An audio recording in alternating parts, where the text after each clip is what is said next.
Welcome, everyone, to our monthly mindset call. Each month, I'm taking the place of Bob's Shredders Unite biz call to focus a little bit on the mindset piece of Shred. And we've all caught a glimpse of the incredible transformation that happens with Shred. And we are covering the whole spectrum here: mind, body, and soul. When we get our diets in order, we discover such clarity of mind, our awareness is sharpened, and we feel more equipped than ever to tackle the limiting beliefs that are keeping us from showing up at our best. Over the summer, Sean and I had to move out of our home of 16 years, and it was such a huge undertaking. We had so much stuff that we had to sort through, and it was the result of being in the survival mode. We were in the season of life where we were having babies and raising babies, and it just left us little to no time to really keep things in order. And plus, we were in a phase of we just for some reason ended up accumulating a lot of stuff somehow, and I don't know how that happened, but 16 years of being busy and just buying too many things and then having to move out, you start to see, like, holy cow, how did we get so much stuff? And it literally took us 5 weeks to nonstop, every single day, all day, sorting through the stuff, getting rid of things, and it was just a lot of work. So but then when we got back to this house, I really, I was like, okay, I went on this whole rampage of organizing my home, and I was just doing one room at a time. Each day I would choose a room and I would just like do the entire room, just going through stuff, getting rid of a ton of stuff. I just really wanted to simplify and get my entire house in order. But then it came down to the garage. And the garage always seems to be the area where it's like last on the list and it gets the least amount of attention. But so with the garage, instead of like tackling it all in one day, I decided, okay, Sean, let's come up with a game plan here where it's not so overwhelming. And I said, okay, let's make a goal to just do 1 hour per week to focus on the garage. So yeah, that it just became a lot more doable, and it didn't feel so overwhelming. It's just very easy to do 1 hour every Saturday. And so it got me thinking, like, there's two options here when it comes to organizing your home. Option one is you can wait till it gets really bad and do a complete overhaul. Then everything becomes a lot easier to maintain because now you've got everything in order. But it takes a lot of energy and focus and discipline up front, but the maintenance becomes really easy unless you fall back into old habits of not putting things away right, in the moment, and just letting things pile up once again until it becomes yet another big project. Or there's option two, where you can make a goal to do a little bit each day, like we did with the garage. Instead of spending an entire day doing the whole thing, you can set aside 1 hour a week, or even just 20 minutes a day. So now, before I go into tonight's topic, I wanted you to think in your minds, or even write in the comments here, which one do you think is better, option one or option two?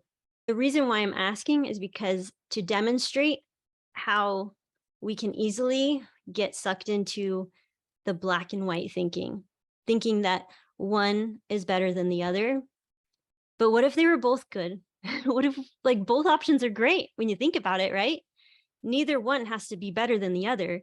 We can alternate between the two. We can find which option works best for us.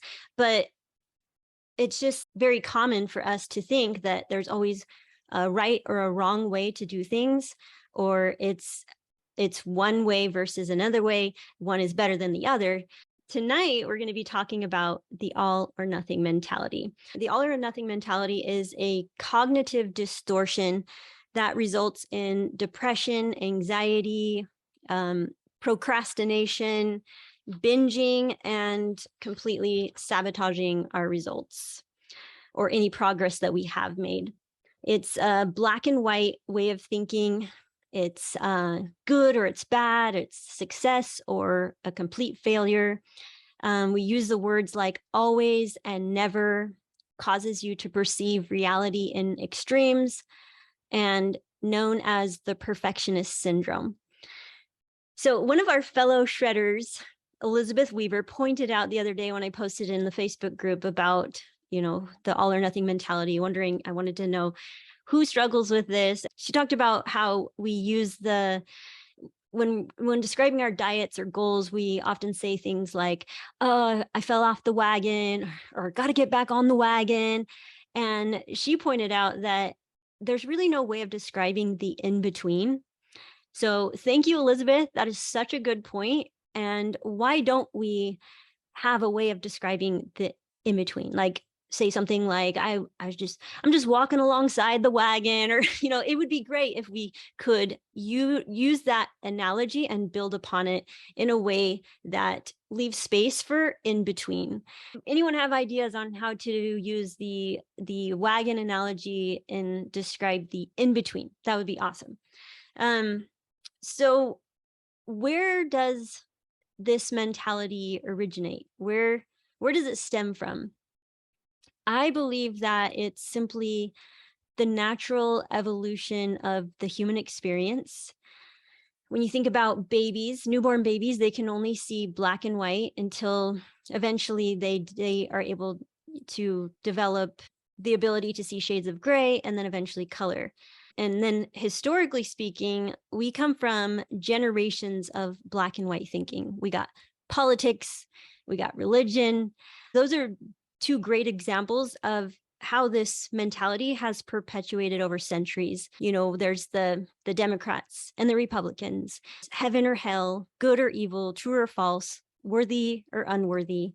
And with politics, there's always a group that thinks that they're right and everyone else is wrong. So it's very much binary, black and white thinking. And even with a lot of Orthodox religions, they believe that they are the ones that have the truth. And maybe other religions have some truth, but they have the most truth. When you recognize how this mentality is just part of our DNA, all of us come from this, in some way, and it's just really become part of our culture. And it's even bleeds into some of our parenting styles as well. Anyone come from a home where anything less than an A is unacceptable? So when you think about how, this is kind of generations of black and white thinking, and I just see it as natural evolution. We are gradually evolving out of the black and white thinking with the awareness of, where are we seeing things in black and white, and beginning to question all of the reasons why we are so binary in the way we think. And then we become more equipped to seeing more of the in between. So it's a process and it takes time, but as long as we're like aware of it and continue to dive into the reasons why we believe a certain way, then we can begin to make some changes and make some progress there. I think that believing that punishment and shame will keep us from doing bad things, that's kind of what we do when it comes to our diets and different goals. We tend to shame ourselves, or because we think that that's necessary in order to keep us from doing that again, from falling off the wagon, or eating the thing that we didn't really want to eat. So we really pile on the shame because we believe that that's the way that you get yourself to make better choices. But we're learning that it's really not sustainable to do that. It may work in the short term, but I think we're realizing now that this way of doing things is not really helping people. It really just keeps people stuck in this never-ending cycle of, we try to be good, we make mistakes, then we the cycle that I showed on Facebook, it's just this never-ending unhealthy cycle that we cannot seem to get out of. This is a funny thing I found online, just comparing what it's like to what we tend to do when it comes to the all or nothing. we make one little mistake and we think, oh, we might as well just eat the whole box of cookies, or we spill a little ketchup on ourselves and we're like, might as well just pour the whole ketchup bottle on my shirt, you know. So it is kind of funny when you look at it in this context. It's like, oh, that's kind of funny. Why do we get stuck in this cycle? Why do we do this to ourselves? And I can think back of my own life a lot of times where I have been caught in the loop of all or nothing. And definitely in my high school years, every attempt I made to diet or lose weight, when I tried to really apply myself when it came to school, I would start out really motivated and excited, and I would just miss one assignment, and I would fall behind because of the one assignment missing, and then I would just give up. I would just throw in the towel, like, it's not even worth trying now. And then I would get bad grades. And then on top of that, I made it mean that I was not smart. So interesting how that happens, where we not only do we like end up giving up so quickly, but then we tell ourselves a narrative about it. And then it just kind of locks in and you believe that for a long time until you start doing some work around it and start diving into the different beliefs that you have. And you're like, wait a minute, where did that come from? And then when I really started to think about, why did I always think that I wasn't smart? And it's because I had the all or nothing mentality. And then I made it mean, so I'd give up, and then I made it mean that I wasn't smart. But really, in reality, it was just because I just thought that I had to do it perfectly. And if I didn't do it perfectly, then what's the point? So it's kind of frustrating, right? That tends to happen to us. Sean was going to come on and share something, but I don't know if he's at football practice with Owen. So he was going to come in and share some of his thoughts around it. Oh, I'm still here. Oh, you're here. Okay. Well, come over. Yeah. Just go ahead and just share what you were saying. Let's fix this.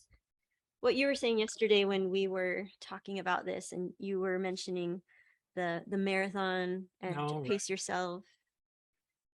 Yeah, no, I've been thinking a lot about this, you guys. Good to be with you guys. Thanks for being here.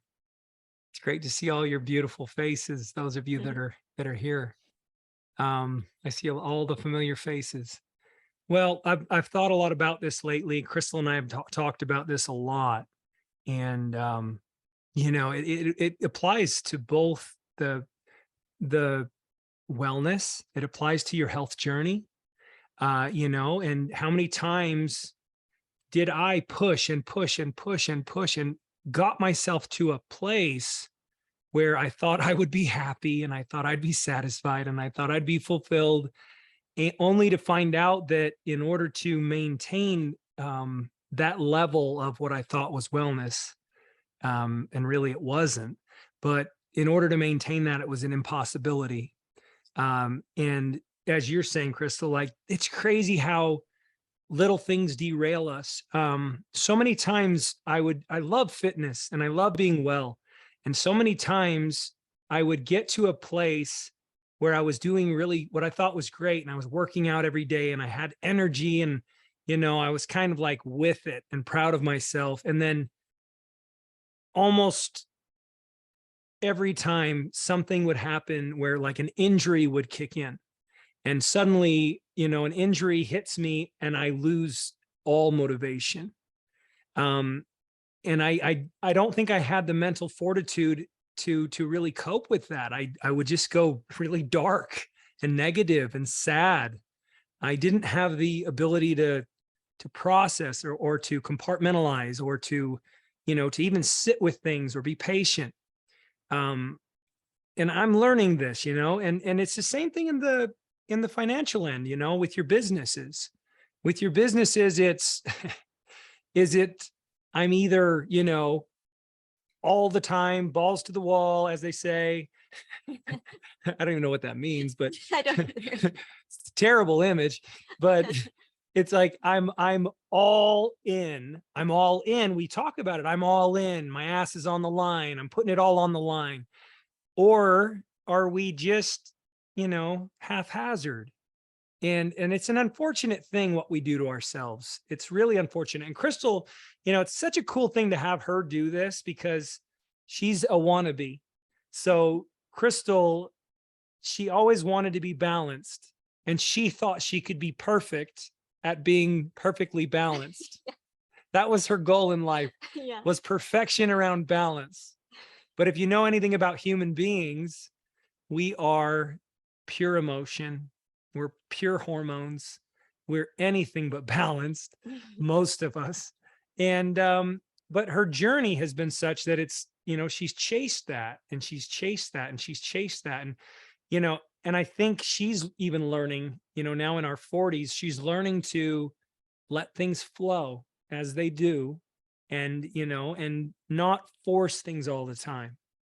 And I've noticed this in my life. When I'm forcing things, things don't come to me like I want. When I'm forcing things, I end up botching it. Whereas, as long as I can get clear about what I want, and then I do those things that get me into the right state to where I can receive and where I'm putting out the right energy. And, Susan talked about it recently. She says, you know what, you guys, all I have to do to change the outlook of my business is I have to believe in it. And as soon as I inject belief into my business, all these incredible things start to come to me and happen for me. And so when we think about that, it's like Sean writing a book. I want to write a book. I've got a book in me. But I know for me to write a book, the old way of doing it would be I would consume myself with writing a book. I would lock myself in a room and I would bang this book out and I wouldn't do nothing else until the book is done. Well, that's not going to happen either. That's unrealistic at this point in my life with all these children and sports and everything. And so it's like Crystal's been great for me because she actually is like teaching me to be more regimental and schedule things. And I crave that balance in my life, and I want to be efficient and I want to get the things done that I want to get done. But the all or nothing mentality that I have around writing the book, for instance, it's not serving me. I'll never get that book written if I don't learn some, healthy disciplines And just pacing yourself and being okay with just little increments. Mm. So yeah, I'm very grateful for what Crystal's done for me around balance and around this all or nothing mentality. And like it's been a great thing to have her in my life to show me that, hey, like when I built my isogenics business, it was all, and then it was kind of nothing. And that's just not cool. Like that's unfortunately, that's not what I would hope for. Yeah. We want to have it all. And in order to have it all, I think we need to, there's a lot of internal work that's got to be done. A lot of self-awareness, observation, and then we got to apply the things we learn. Yeah. Yeah. All right. Love you guys. Thank you. So now we get to focus on the things that we can do to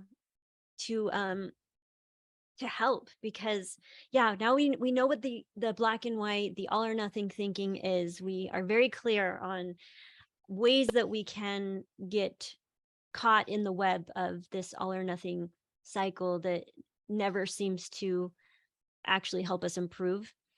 And with ER Shred, that's why Sean and I we have some things we want to be incorporating, being very mindful of how, the ER Shred can sometimes feel so extreme. And we want to make space for the option B. Like I said, with the organizing, there's the extreme version, which is great if you're feeling up to it and you're motivated and you're in the right space or season of your life to do it, then do it. But also there's an option 2. And we want you to know that there is not just one right way of doing this. Let yourself be okay with pacing yourself. And option 2 is great. One little thing a day that you can do, that you can focus on to improve your health, leave it at that. If your life feels so overwhelming right now, let yourself be okay with one thing, like your incubated shake. I'm just going to focus. My goal for the next month is to just replace one meal with my incubated shake, and let it be that. And be okay with that. You don't have to be all in shred 11 days back to back to back to back.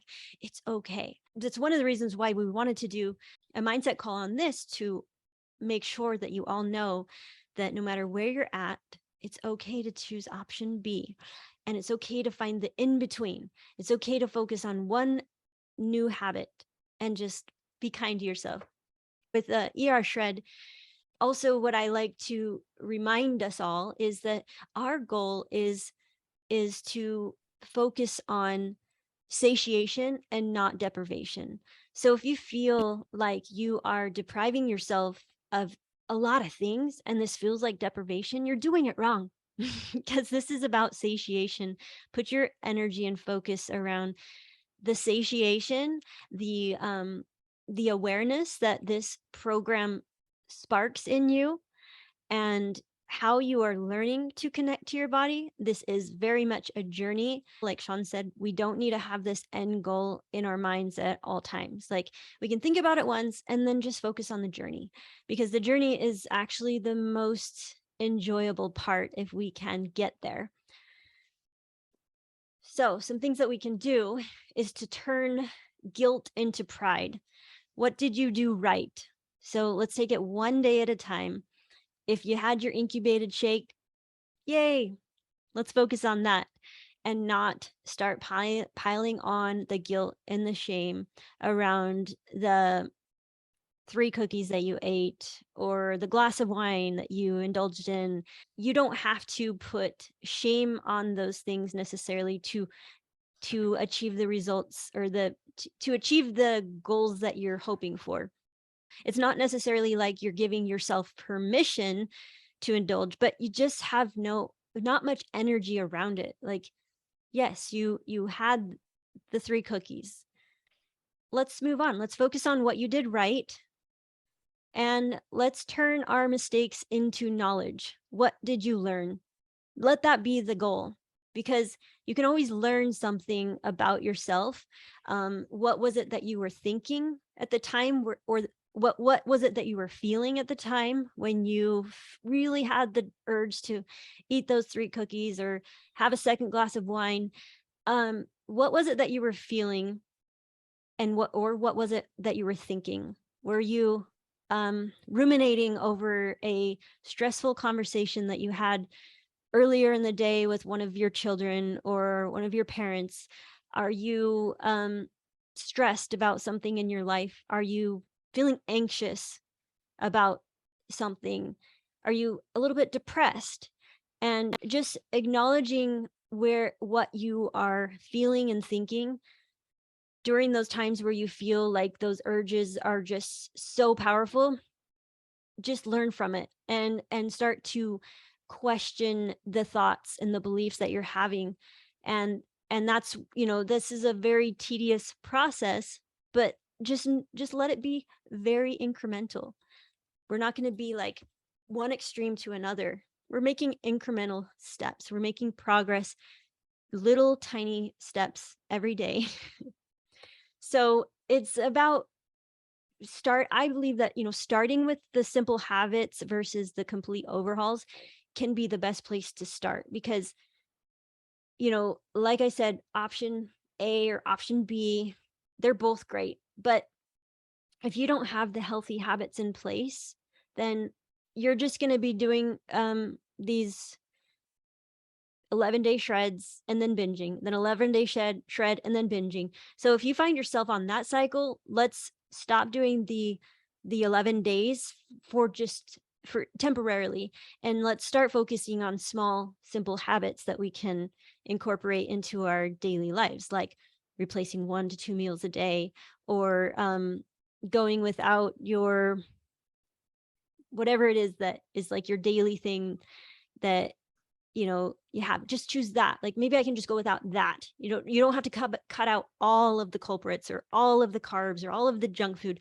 but just say, okay, my biggest temptation is this thing, and I'm just going to try to go without that for now. I'm not going to attempt to cut out all the carbs altogether, and just learn about yourself, learn about what causes the urges, what causes you to give in to the urges. Can you sit with the emotion that you're feeling? Did you know that it only takes about 15 minutes for an emotion to pass? Sometimes we're feeling this intense anxiety, and then we're stressed, we're overwhelmed, and then we go and grab the food because it's a habit. We do it and it kind of soothes it, it numbs us a little bit. But if you can sit with that emotion, if you can set a timer, set a timer for like 20 minutes.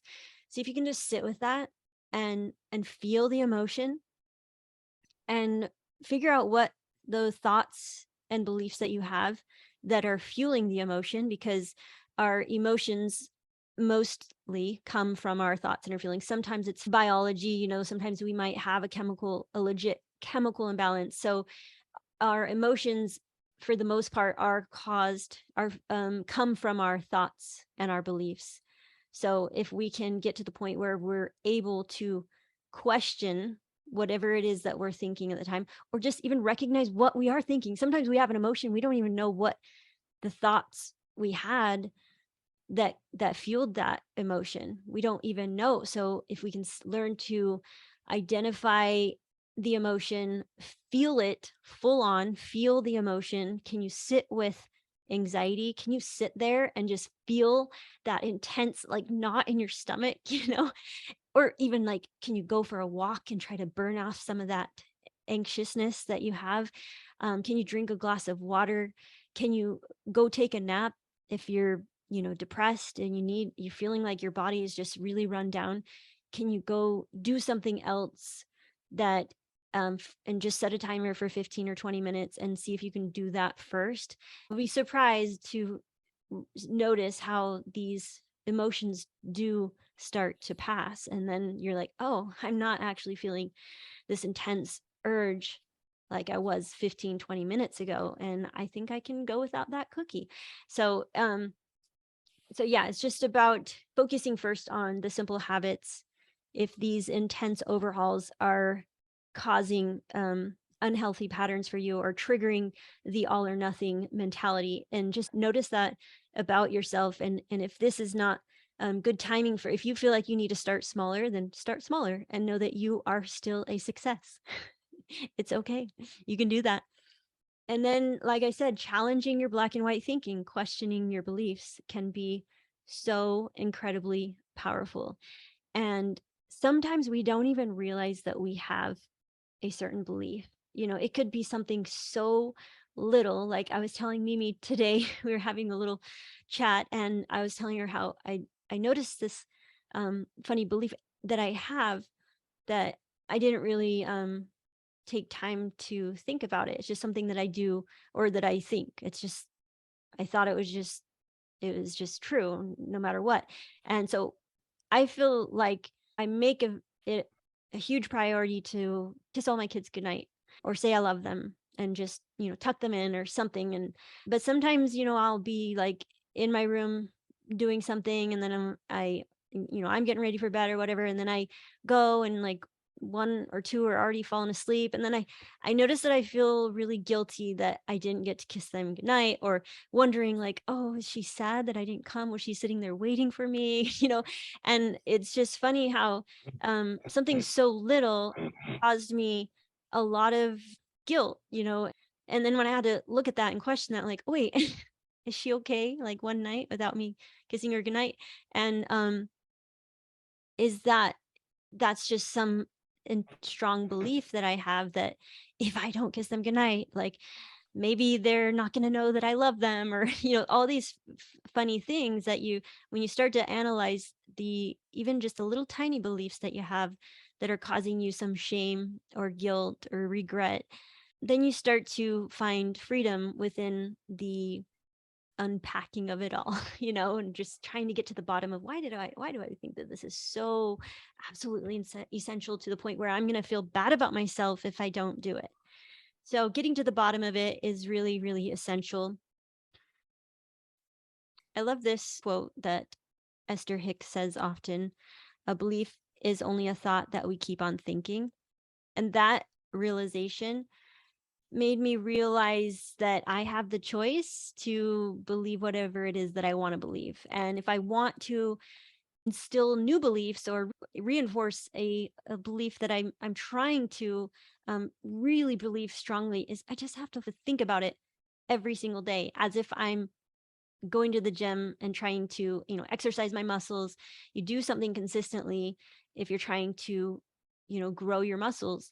And just like we go to the gym to grow our muscles, we should also be repeating certain beliefs, not so much like affirmations, because affirmations to me are different. Like, you can't just say, I am so beautiful, when you don't actually believe it. You need to start, you need to find like bridging beliefs. So if you're like so low and you just like don't think much, uh you don't have many positive thoughts about yourself, let's start small and just build upon that. You don't need to have these affirmations and look in the mirror and say, I'm so beautiful, if you don't believe it.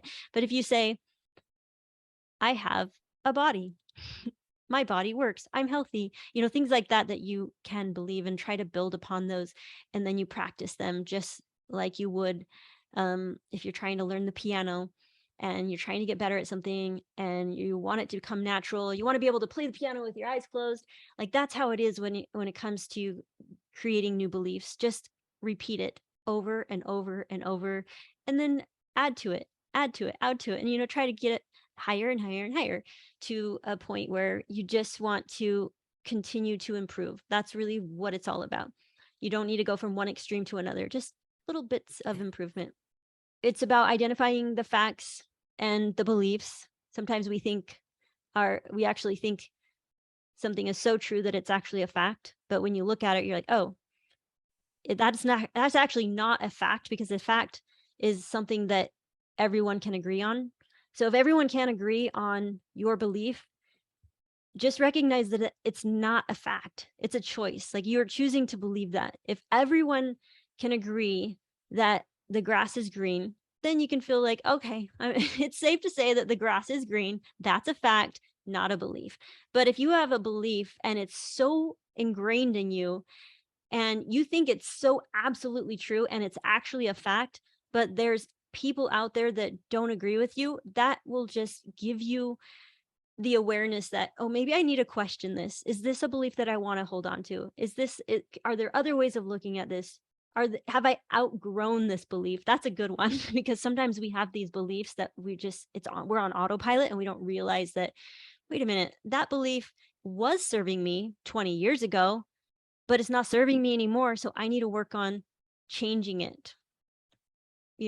Like I said, identifying your current thought and belief, recognizing that your thoughts are what causes your feelings.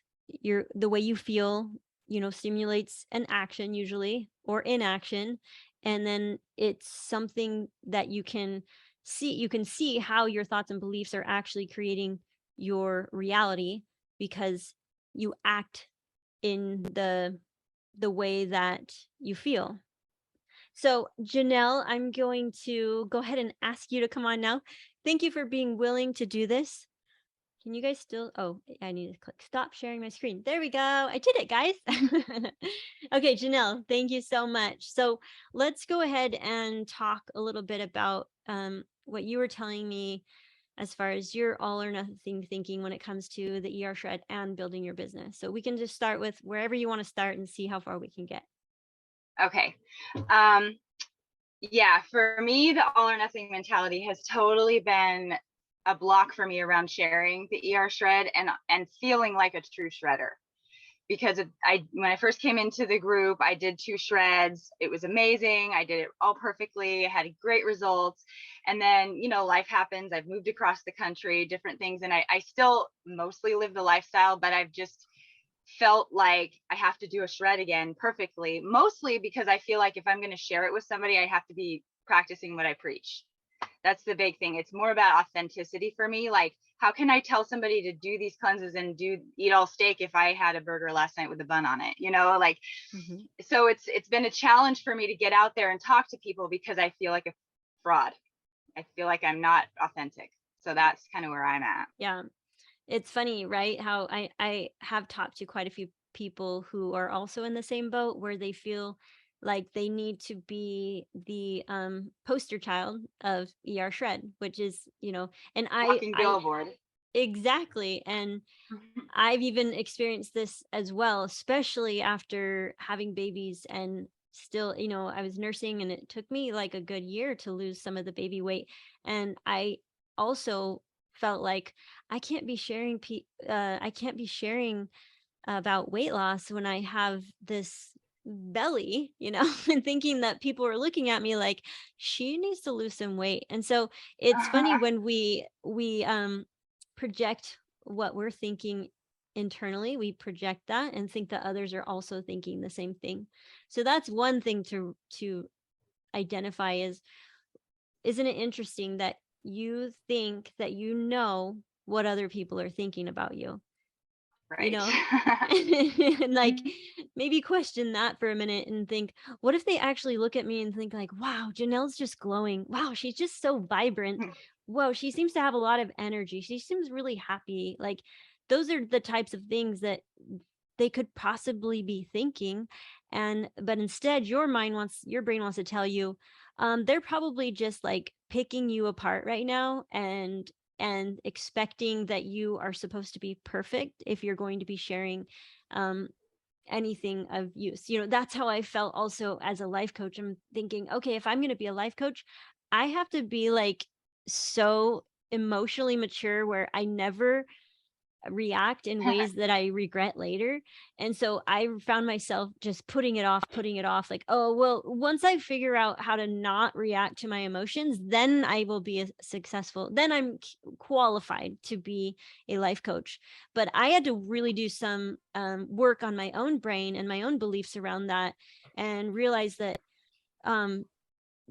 why do I believe that I'm supposed to be perfect in order to help other people? Like, Yeah. why do we believe that's impossible? I will never get to a point where I don't react to my emotions. I will work on them. We're all on a journey in life and we're all working on different areas. And so I had to really get clear on, okay, what is it that I do feel like I've improved? What areas have I improved? And is that something that I could help other people who are still struggling? Like, what is it? Can you find something in your life right now, some healthy habits that you've developed that, aren't perfect? You haven't got everything perfect, but what are some little tiny healthy habits that you feel like you've kind of, like you're good at that? You do that every day consistently. It's easy for you now. Like, can you think of any specific healthy habits that you have? I think my life is so different every day right now. Wow, I mean, Do you make it a point to, I'm just thinking of things that I might know about you, like, do you get out in nature regularly? You make that a for priority? sure. Yeah, for sure. Do you do Yeah, some I nurture my regular? relationships every day. Yeah, I connect with my kids as often as I can. Yeah, I like to organize my spaces and my home. So I'm always working on that. Yeah. Um, I'm always writing down lists of the things I need to do to better myself and trying to journal. So yeah, there's definitely things. good. Yeah. And it's really just recognizing those things as something that you have to offer for other people instead Right. of looking And at plus there where are you're failing. isogenics. What? Plus isogenics has been a habit for 10 years. So I guess Yeah. even though I haven't done a certain protocol a certain way, I've had an isogenics product in my body every single day for almost 10 years. So That's consistency. Like right. when you think about that and you allow yourself to be proud of, wow, I have done this for 10 straight years. I haven't gone a day without my shake. That's awesome. Like not everybody can say that they have stuck with something for 10 years. Aside from this visual of what you believe you're supposed to look like, if you let that go and remove that from the qualifications that you think that you're supposed to have. Like, okay, in order to be somebody who can share isogenics, I have to have the perfect body. I have to be completely healthy, which that's impossible. Like, Right. I've been talking to so many people in ER Shred, and even Sarah, she was saying like, right now I have an injury, and this happens. So we're going to let these things that come, that we're faced with in our lives, which is an injury, a health challenge, aging, like all of this is going to come our way. So if we chose to put everything on hold every time we're faced with a new challenge, we would never make progress. We would never build our business. We would never share your shred. It's just, you have to recognize how you have this standard in your mind of what qualifies you as someone who can share anything, because there are things that you have learned from ER Shred, from taking the isogenics products every single day for 10 years. There's things that you have learned that have helped you improve as a person. So even just like sharing the fact that you did do an 11-day ER Shred, like, holy cow, I'm just proud of myself for doing that. That was hard to go off those carbs for a while, and it's okay that I'm having some carbs again, but just the fact that I did some 11-day ER Shreds, I'm proud of that, and I can teach people how to do that as well. And then also, I think you're even more equipped because nobody wants to feel like they have this standard of perfection, so if you are doing everything perfect all the time, that's just like, that's really a lot of pressure on people, so Mhm. when you can show that you are human and that you are working on things every day, you're making improvements, you're more relatable.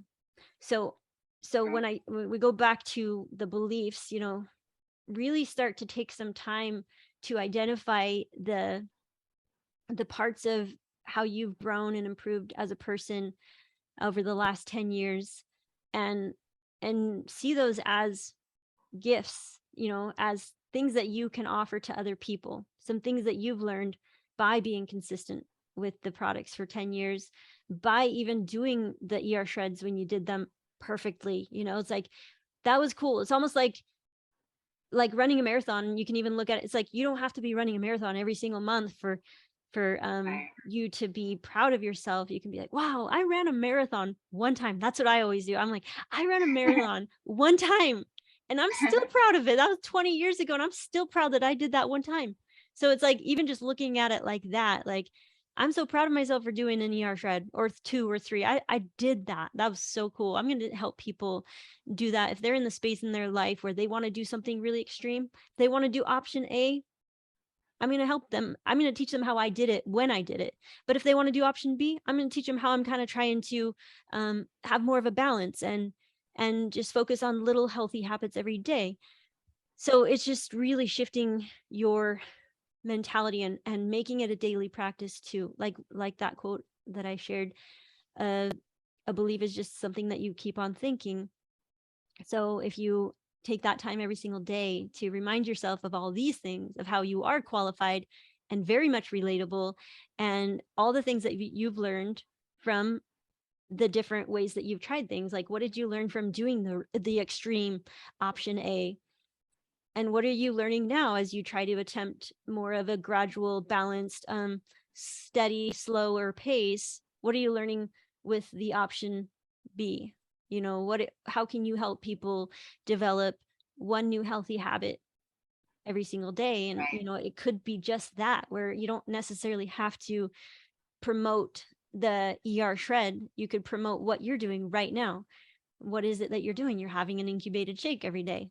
Like, why not start Right. with that? Like, what's wrong with that? That's just as valuable, like people replacing 1 meal a day with a shake. Like, people will see improvements in their health when they make 1 or 2 a couple shifts in their daily habits, and something that's very doable. Like, you can help people, that are not ready to do something so extreme, so just Right. think of all the options of how what you do have to offer with the way you are living your life right now. Thank you. That's really helpful. Thank you very much.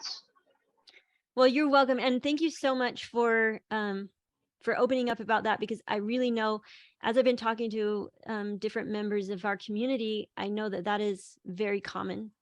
So thank you, Janelle, for opening up. And it's really helpful, because I think sometimes people think they're the only ones and that everybody else is just doing it perfectly all the time.